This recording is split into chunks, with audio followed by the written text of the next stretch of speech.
भजन संहिता अध्याय 141। हे यहोवा, मैंने तुझे पुकारा है, मेरे लिए फुर्ती कर। जब मैं तुझको पुकारूं तब मेरी ओर कान लगा।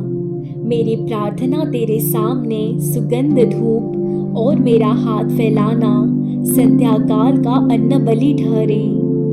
हे यहोवा, मेरे मुख पर पहरा बैठा, मेरे होठों के द्वार की रखवाली कर।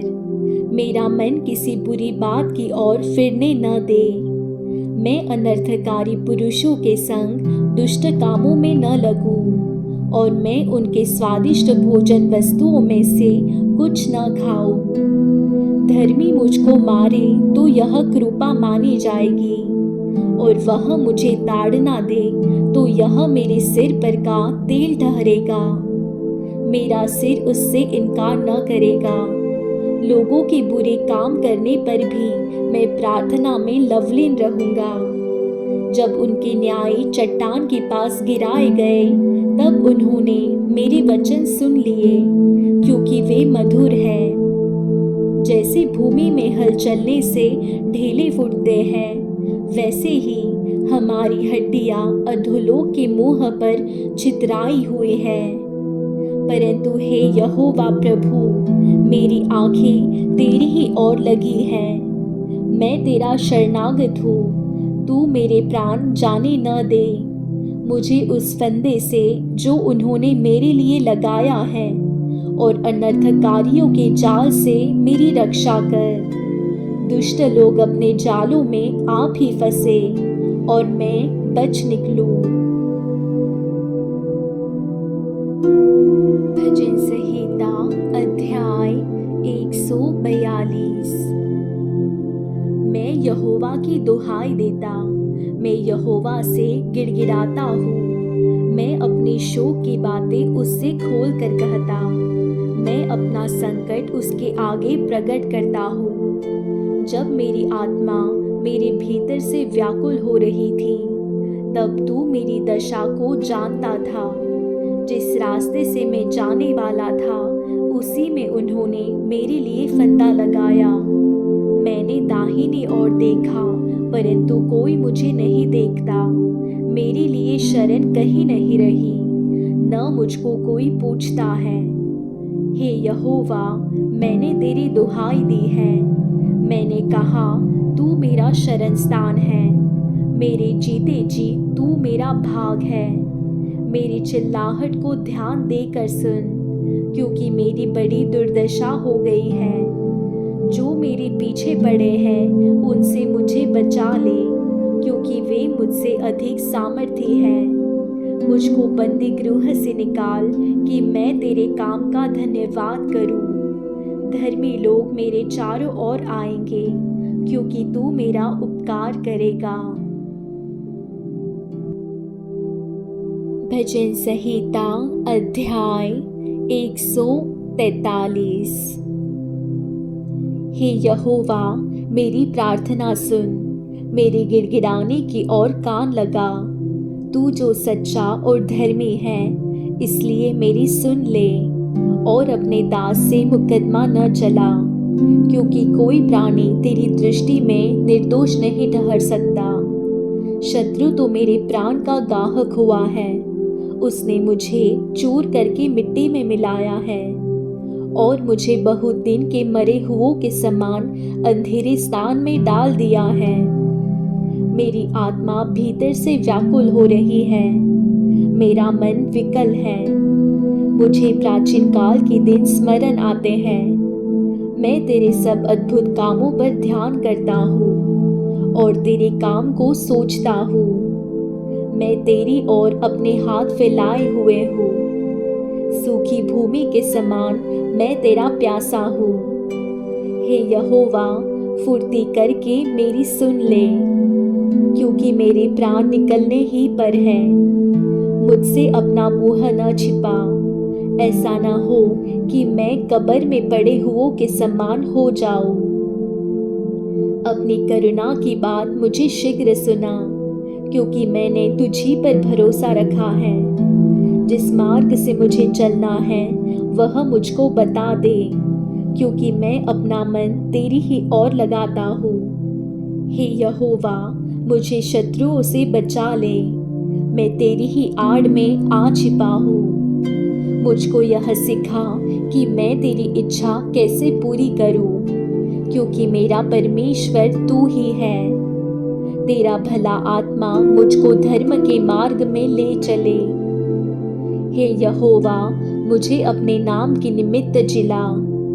तू जो धर्मी है मुझको संकट से छुड़ा ले, और करुणा करके मेरे शत्रुओं का सत्यानाश कर और मेरे सब सताने वालों का नाश कर डाल, क्योंकि मैं तेरा दास हूँ।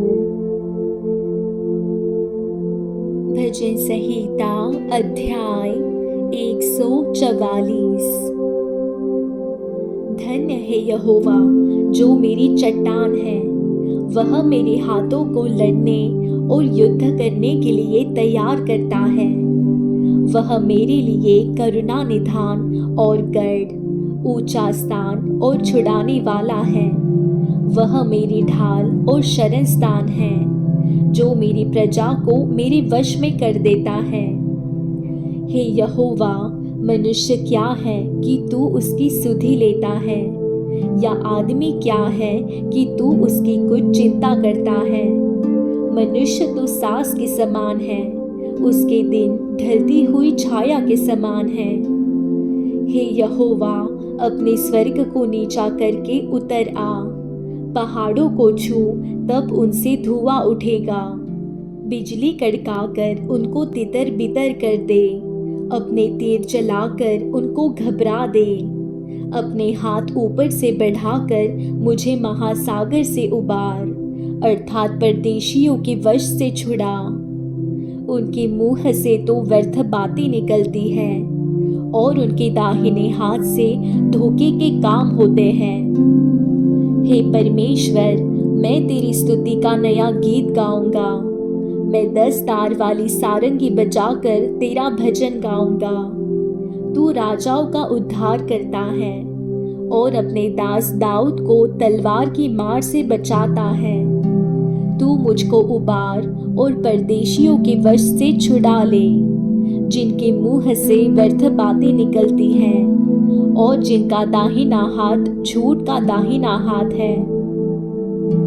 जब हमारे बेटे जवानी के समय पौधों के समान बढ़े हुए हो, और हमारी बेटियां उन कोने वाले खंभों के समान हो जो महल के लिए बनाए जाए। जब हमारे खत्ते भरे रहे और उनमें भांति भांति का अन्न रखा जाए, और हमारी भेड़ बकरियां हमारे मैदानों में हजारों हजार बच्चे जने। जब हमारे बैल खूब लदे हुए हो, जब हमें न विघ्न हो और न हमारा कहीं जाना हो, और न हमारे चौकों में रोना पीटना हो, तो इस दशा में जो राज्य होगा वह क्या ही धन्य होगा। जिस राज्य का परमेश्वर यहोवा है वह क्या ही धन्य है। भजन संहिता अध्याय 145। हे मेरे परमेश्वर, हे राजा, मैं तुझे सराहूंगा और तेरे नाम को सदा सर्वदा धन्य कहता रहूंगा। प्रतिदिन मैं तुझको धन्य कहा करूंगा और तेरे नाम की स्तुति सदा सर्वदा करता रहूंगा। यहोवा महान और अति स्तुति के योग्य है, और उसकी बड़ाई अगम है। तेरे कामों की प्रशंसा और तेरे पराक्रम के कामों का वर्णन पीढ़ी पीढ़ी होता चला जाएगा। मैं तेरे ऐश्वर्य की महिमा के प्रताप पर और तेरे भांति भांति के आश्चर्य कर्मों पर ध्यान करूंगा। लोग तेरे भयानक कामों की शक्ति की चर्चा करेंगे, और मैं तेरे बड़े बड़े कामों का वर्णन करूंगा। लोग तेरी बड़ी भलाई का स्मरण करके उसकी चर्चा करेंगे और तेरे धर्म का जय जयकार करेंगे। यहोवा अनुग्रहकारी और दयालु, विलंब से क्रोध करने वाला और अति करुणामय है। यहोवा सबों के लिए भला है और उसकी दया उसकी सारी सृष्टि पर है। हे यहोवा, तेरी सारी सृष्टि तेरा धन्यवाद करेगी और तेरे भक्त लोग तुझे धन्य कहा करेंगे। वे तेरे राज्य की महिमा की चर्चा करेंगे और तेरे पराक्रम के विषय में बातें करेंगे कि वे आदमियों पर तेरी पराक्रम के काम और तेरे राज्य के प्रताप की महिमा प्रकट करे। तेरा राज्य युग युग का और तेरी प्रभुता सब पीढ़ियों तक बनी रहेगी। यहोवा सब गिरते हुओं को संभालता है और सब झुके हुओं को सीधा खड़ा करता है। सबों की आंखें तेरी ओर लगी रहती है और तू उनको आहार समय पर देता है। तू अपनी मुट्ठी खोलकर सब प्राणियों को आहार से तृप्त करता है। यहोवा अपनी सब गति में धर्मी और अपने सब कामों में करुणामय है। जितने यहोवा को पुकारते हैं, अर्थात जितने उसको सच्चाई से पुकारते हैं, उन सबों के वह निकट रहता है। वह अपने डरवैयों की इच्छा पूरी करता है और उनकी दुहाई सुनकर उनका उद्धार करता है। यहोवा अपने सब प्रेमियों की तो रक्षा करता, परंतु सब दुष्टों का सत्यानाश करता है। मैं यहोवा की स्तुति करूँगा और सारे प्राणी उसके पवित्र नाम को सदा सर्वदा धन्य कहते रहे।